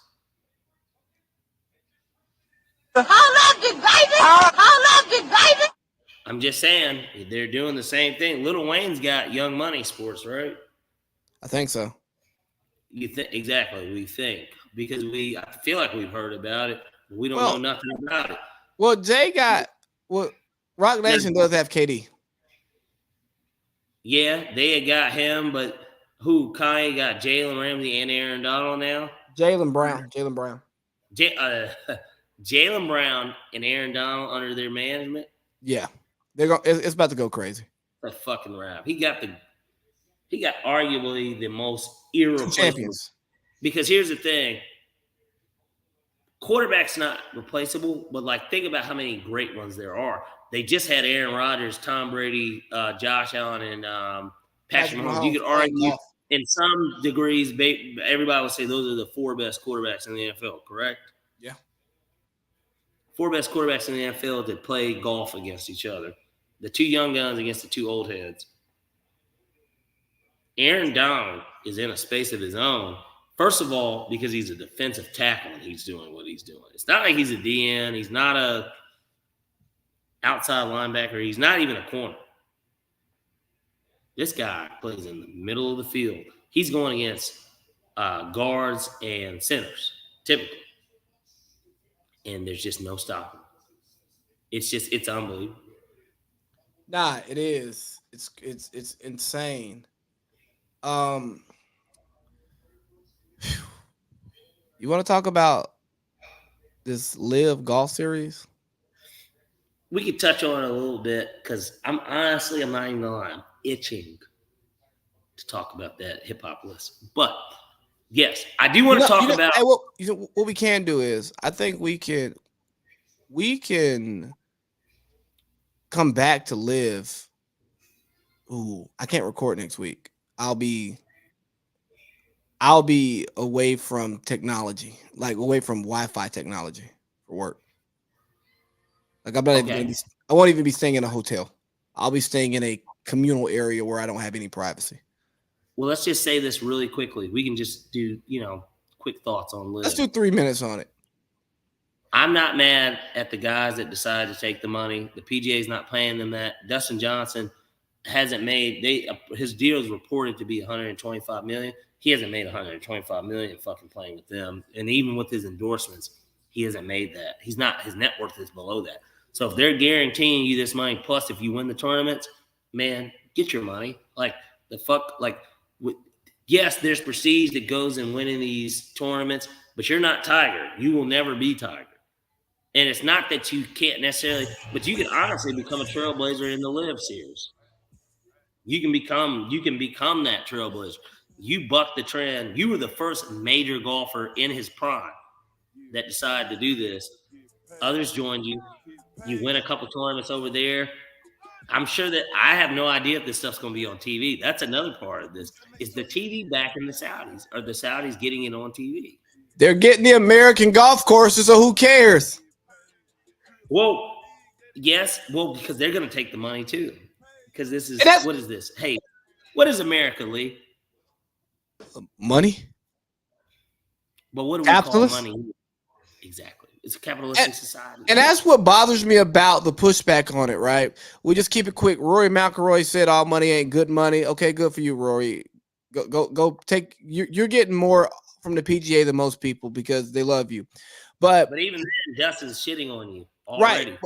But to tell people, I don't know if Dustin's deal is a 10-year 125. It doesn't really matter though, because Rory might not make, at least from golf, 12.5 a year. I have no idea. But like Dustin knew that he was making more money over here than there. And you're a little bit more you're more popular than him. But like that's why Tiger didn't have to Tiger can turn it down because Tiger can turn that shit down because he's Tiger. But the idea that players need, that people who are out to take care of themselves and their family have a higher level of responsibility to being humane than like the companies that employ them, the government that governs them, is absolutely crazy to me. Well, what about what Saudi did? I mean, look, no country is 100% clean. Scotty Scheffler, who just won the Masters, is the top golf player in the world. Scotty is like 25. He looks old as fuck, though. But nonetheless. You had to look his name up. Well, I had to remember. I bet on him when he was up. But he had good odds. It was good odds, and he was up a lot. I just had to remember his name. Scotty Scheffler. He went to Texas or whatever. Top guy. Now, this is what, to me, the impact that the Liv Golf Series is going to have. Are they going to be able to infiltrate the guys, the guys that win the amateur shit beforehand, before they get to the tour? Well, because if they offer a guy like Scotty Scheffler before I know who Scotty Scheffler is, and they say, well, we'll just give you 50 mil off top, bro. What's up? Is he going to turn that down? It'll become the new. It's hard to compare it to the NFL and the NBA because they just make so much money. There's not a comparison. Maybe your comparison goes into European soccer, but what they're trying to do is they're trying to become a heavy player in golf, and they go, you know what? We have the money to build this up so we can bring some money back to our country by doing this, and we're going to do it. And the PGA wants to go off and suspend players for doing this. Hey, guess what? If your top players showed up to your top tournaments, your money's going to slow down. And guess what you're going to do? You're going to give in. It's called competition. Either compensate your players more, make them want to be a part of what you're doing. The thing about the NBA, the NFL, and Major League Baseball, these are by far the best leagues in the world. They're the best leagues in the world, and there's no competition for them. Why? Because they're team sports. So guess what you better do, PGA? You better call up Liv on Sunday, King of Diamonds Monday, and say, hey, let's partner up. Because if you don't want to partner up, they might buy y'all out because that oil money run long. Either partner up or you need to start guaranteeing money too. Yeah. Because they don't guarantee them money. Yeah, sit down or lay down. And these players are like, bro, hold on. Everybody got mad at Phil because of what he said in the book. Like, hey, man, what Dolph said? Phil's got some depths to Vegas. Get the money first. Rule number 2, don't forget to get the money. Play by these rules and everything will be okay. Still in my trap, flipping my Frito Lays. Go get the money, it ain't nothing else important to me. I showed her. Go get the money. Ain't nothing else important to me. So PGA Tour, don't be mad because folks ain't going to get the money. But speaking of Young Dolph, RIP to a legend. You know, I got a Young Dolph tattoo. No, you don't. On God. Can you show everybody? No, it's on my calf. Wow. Yeah, it's a dolphin. Show us yours. Yeah, no, I'm not that flexible, and my camera's not positioned to do come that. on, you're flexible. It's just a dolphin that says RIP Dolph. It's nothing like his face or nothing. You going to bed? She's gonna ignore me. Okay, so let's get to this 200 albums list. Where do you want to start with it? Because I want to pull it up as we're sitting here. But you know that we have one place to start. What, Cardi B at number 16? Oh my goodness, yeah. The biggest atrocity on the list. We have to start there. I'm pulling up the list now. So I did not go through the entire list, but I certainly looked at the top 50, essentially 60, because they do it by 1 through 20 on the website. But 40. It was the top 40 I looked at. So no. I won't even call that the biggest atrocity, because To Pimp a Butterfly is what, in the top 10, if I remember correctly? It was number 5.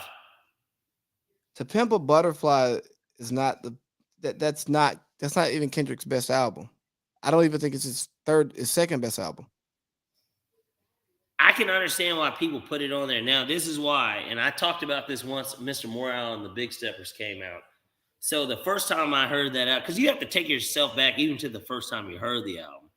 The first time I heard that album, I was hungover in my bed at my townhouse in college. Okay. And after a night of drinking, I was hungover, sitting there. I had a Gatorade, a towel. I didn't throw up, for those that care. I didn't throw up that night, or that morning, but I was hungover. And I played the album on my iPhone. It wasn't on a speaker. I didn't have headphones. I played it on my iPhone at the time. And through the first listen, I'm not even going to lie, even as a hungover person, I was like, man, this is his best album. Now, granted, the only other album, I mean, Section 80 was out too, but like most people consider Good Kid, Mad City because that's his first studio album. That album's amazing. I love that album too. It got some slaps. And today, I think it's better. I think Good Kid's better than To Pimp a Butterfly. Same. But at the same time, the first time I heard that album too, I thought it was the most different sounding rap album I've ever heard, because it was basically a jazz rap album. And the message, the artwork on it is the first thing that attracted me to the album, because the artwork was crazy. It's a bunch of niggas in front of the White House with what appears to be Ronald Reagan. It might not be Ronald Reagan, but a politician. Okay. And they've got these X's over, and it's a bunch of niggas in front of the White House. Like, that shit was dope. I thought it was dope. Then how the album ended, it's him having a conversation with Tupac. These are just some of the first things. I love These Walls. There's like a lot of songs on there I like. I think it's a great album. I do think that it's a classic, in my opinion. I don't believe that it's the fifth.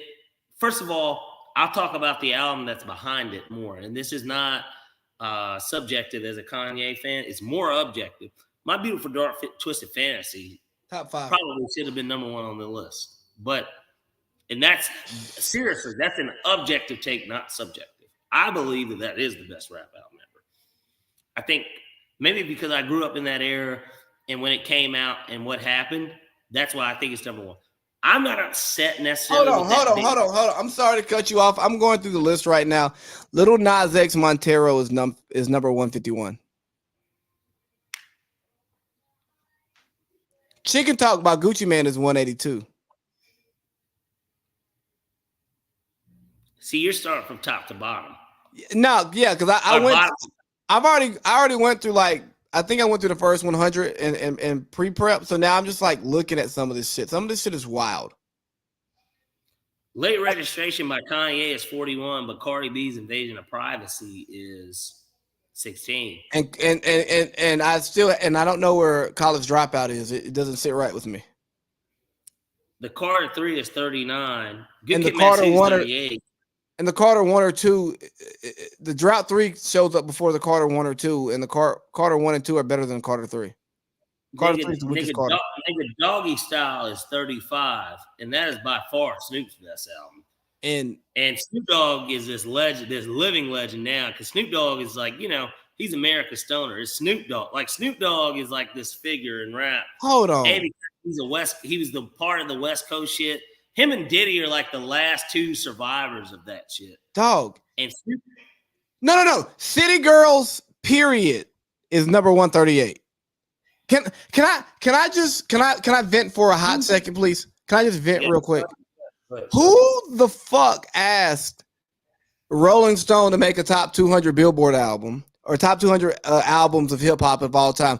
Who from Billboard or Rolling Stone, whatever? I'm sorry, Billboard. I'm giving y'all shots that y'all don't deserve for this, but y'all deserve shots for everything else y'all do.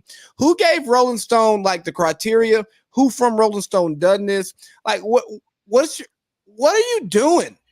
This list is bad. Is this just a clickbait list to make me do what I'm doing and go to your list 1,000 times as I prep my podcast and then I put out topics about it? I hope so. I hope that I gave in to what you wanted me to do, and this was not a real list.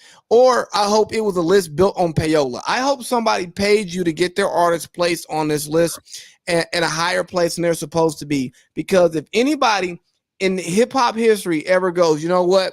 One of the best hip hop albums ever is City Girls, period. And we're including mixtapes. No.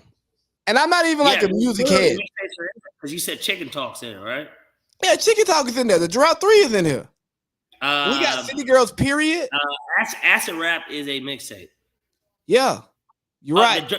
The Drought 2 or 3 is in the top 25. As it should be. They have it on the list. It's on the list. No, I'm just saying that's definitely a mixtape. J. Cole, Forest Hills Drive is 132, and Invasion of Privacy is 16. Come on, man. Stop it. Here, we can talk all day about how, because we're not even going to acknowledge that Cardi B shit. But and you know what? It's not a bad album either. Oh, I don't think it's a bad album. I think it's a top 200 hip hop album. Not for me, but for other people who consume hip hop and like it. And that's the thing. That is such a vast number to where you can't even put together. If I was asked to put together a 200 list, there are ones for sure I can name off my head. All of Kanye's are in it, right? For me, as a fan, somebody that listens to music, even there are question. I talked about the Cardi B album, right? The Bodak Yellow was the lead single that started it. The I Like It, bro, is a smash hit, bro. That's a hit.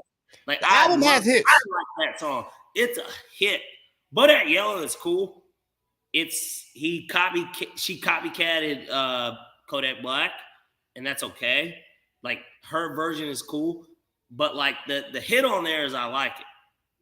And so albums are represented by their replay value, right? And then how many skips are on it.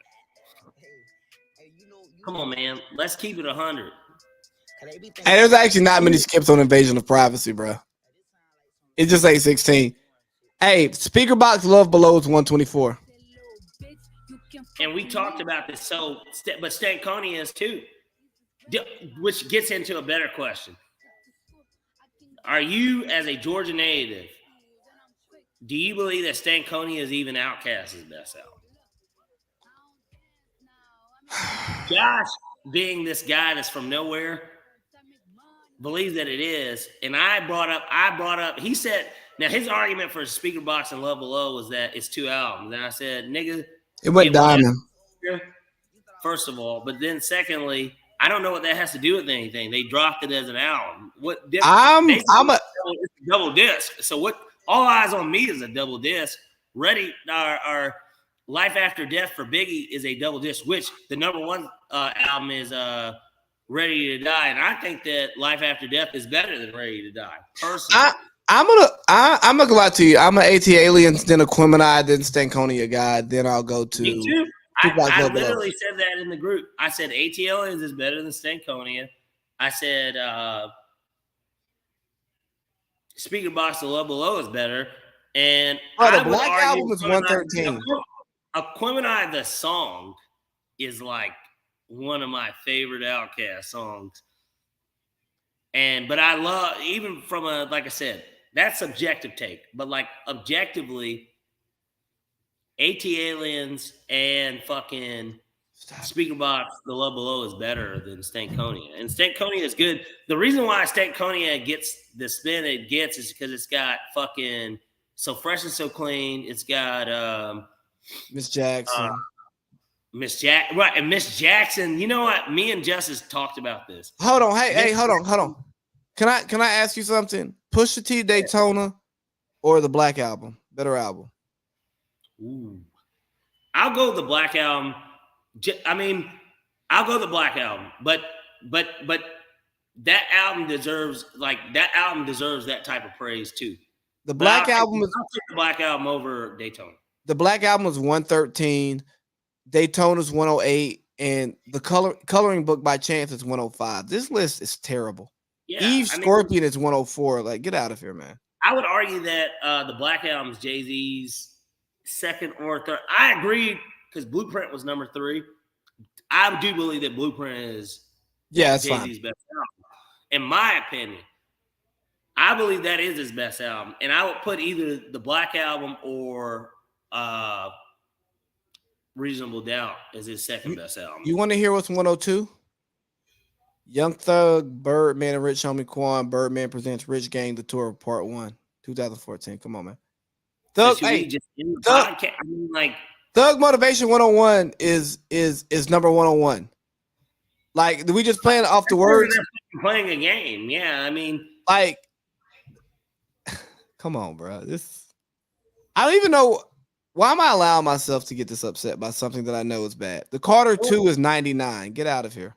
What and what? How we've got to close this out too, in general, because we've got to hear.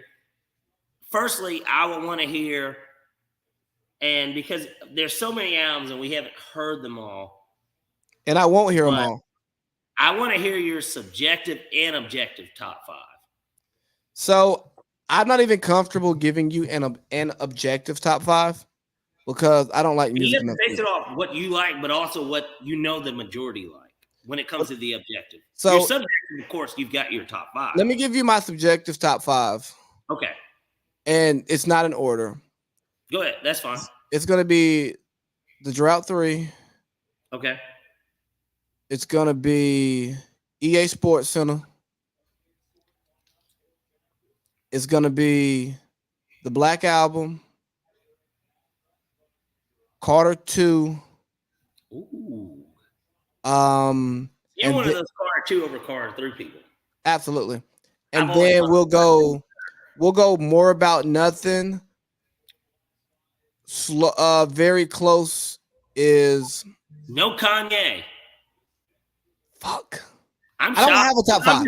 I'm just sorry. No, because there's not. Because when you say Kanye, I forget about My Beautiful Dark Twisted Fantasy.